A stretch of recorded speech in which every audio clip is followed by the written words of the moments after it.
Кондаков Николай Алексеевич. Родился 12 июля 1920 года в Жемконском наследии Вилюйского района Якутской ССР. Призван в армию в июне 1942 года Вилюйским райвоенкоматом. По окончании артиллерийского училища в декабре 1943 года направлен на фронт. Лейтенант Кондаков командовал огненным взводом 1073-го армейского истребительно-противотанкового артиллерийского полка 2-го Украинского фронта. Первое боевое крещение получил в городе Кировограде, после освобождения которого прошел с боями через Молдавию и Румынию до города Яссы. Затем в рядах 5-й гвардейской армии 1-го Украинского фронта участвует в боях на Сандомирском плацдарме. Проявил героизм при форсировании Одера. Николай Алексеевич Кондаков со своим взводом обеспечил захват и расширение плацдарма на западном берегу Одера. За этот героизм был представлен к званию Героя Советского Союза, которое присвоено 5 мая 1990 года посмертно.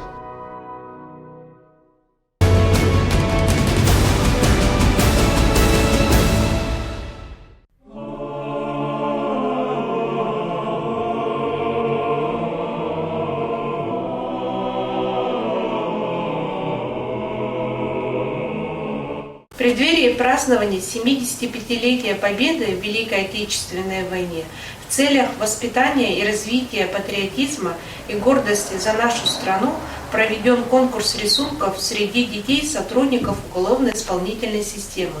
Сегодня мы вам представляем рисунки наших детей.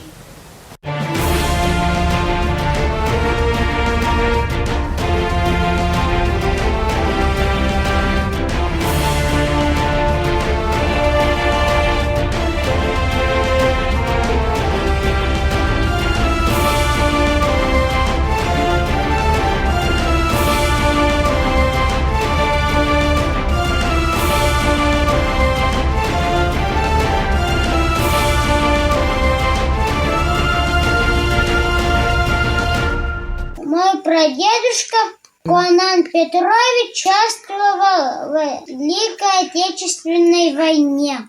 Он сражался за наше счастливое детство. И чтобы на земле был мир. И чтобы были рядом мама, папа, дедушка и все родные.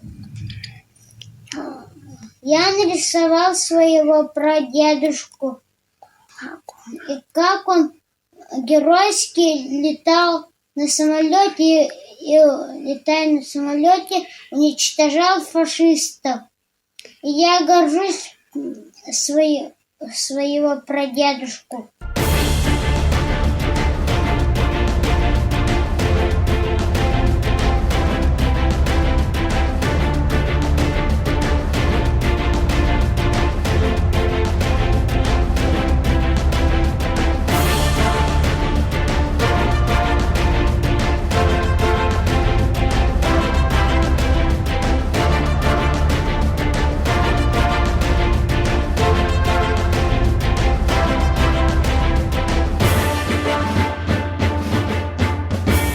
Мой прадедушка участвовал в Великой Отечественной войне.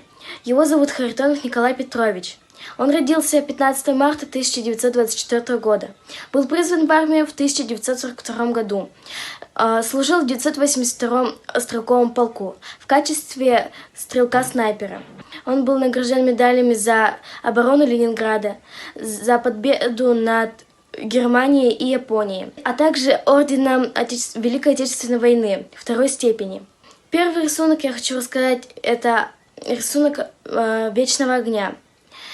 Я нарисовала его так как этот огонь напоминает нам о торжественной памяти павших героях того времени.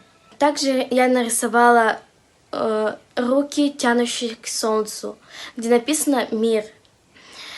Это я нарисовала в поддержку того, чтобы мы не воевали больше, чтобы не было больше потерь.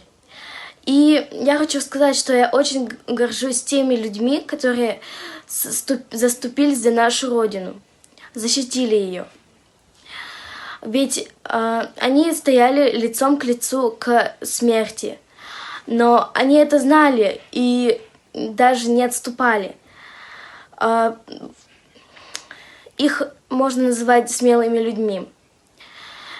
Такими людьми надо гордиться и всегда их помнить. Ведь если не они, нас бы, может быть, и не было. У нас бы не было такого ясного неба, столько воспоминаний, красок в жизни.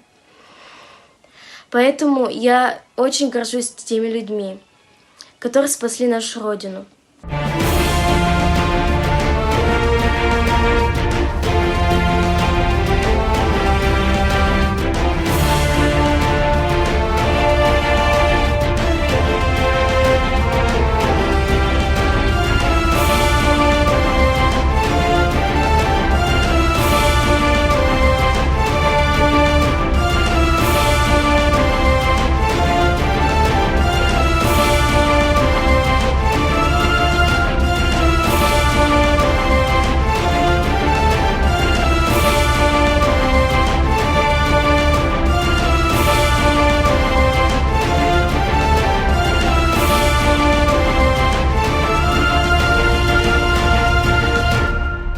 Я решила принять участие в конкурсе детского рисунка, посвященному ко Дню Победы, потому что мой прадедушка воевал в Великой Отечественной войне. Боевой путь прошел по дорогам 1 и 4 украинских фронтов. Участвовал в освобождении Курской дуги, городов Украины, Польши, Венгрии, Румынии и Чехословакии. Был награжден орденом Отечественной войны, медалями за отвагу и за боевые заслуги и многими другими памятными медалями освобожденных городов и стран. На своих рисунках я изобразила голубя, который олицетворяет мир, и вечный огонь, который символически означает торжественную память народа о павших героев, борцах за свободу, за честь Родине. Я помню своего дедушку и горжусь им.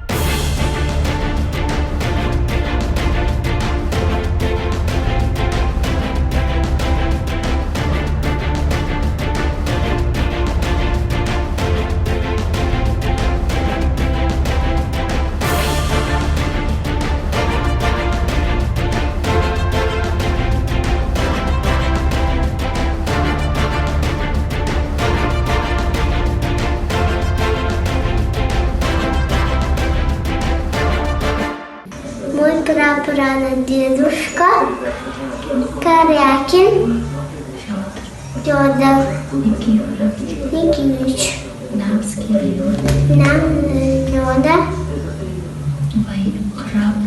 храбро воевал в 41 годах умер на поле войны.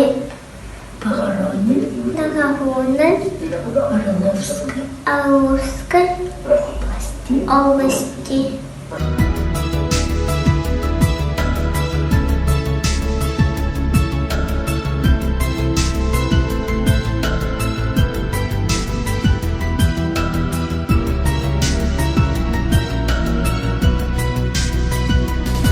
Мой дедушка ушел на войну и пропал без вести. Сейчас мы с мамой наводим справки о нем и о его подвигах.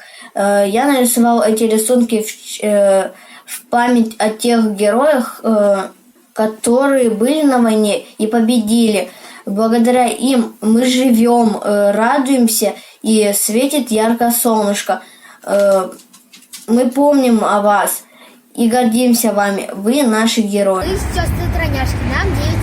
А почему вы решили участвовать в конкурсе рисунков? Потому что наши прадедушки участвовали в войне, чтобы у нас было счастливое будущее.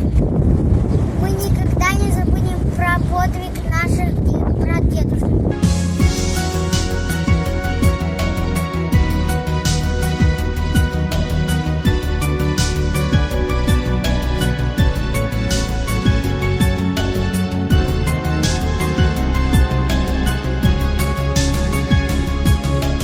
Мой прадедушка дошел до Берлина и обратно. Он боролся за нашу светлую жизнь. Моя картина посвящается блокаде Ленинграда, голодным годам и благородству солдата, отдававших свою пайку хлеба семьям с детьми.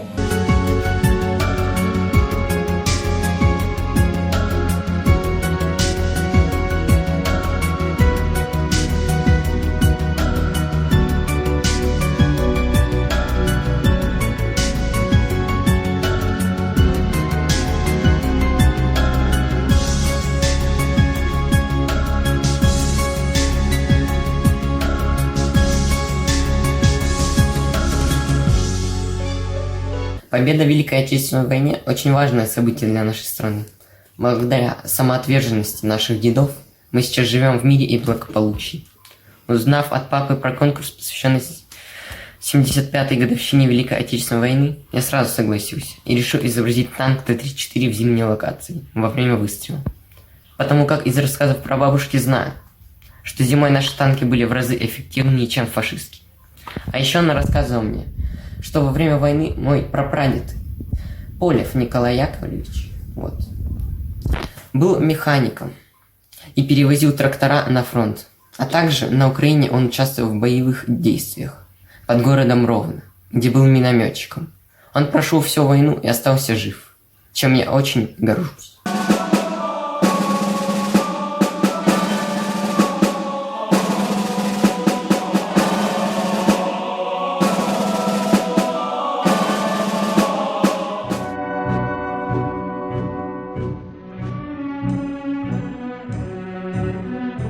Асямов Сергей Александрович. Родился в 1907 году в городе Красноярске. Призван в армию в 1941 году якутским горвоенкоматом. На войне был командиром корабля 746-го авиационного полка 3-й авиационной дивизии дальнего действия. К январю 1942 года совершил 48 боевых вылетов. Его экипаж сбросил на противника 100 тонн бомб, разбросал над территорией врага 3 миллиона листовок. Погиб 29 апреля 1942 года при выполнении очередного боевого задания в результате авиационной катастрофы. Звание Героя Советского Союза присвоено 20 июня 1942 года посмертно.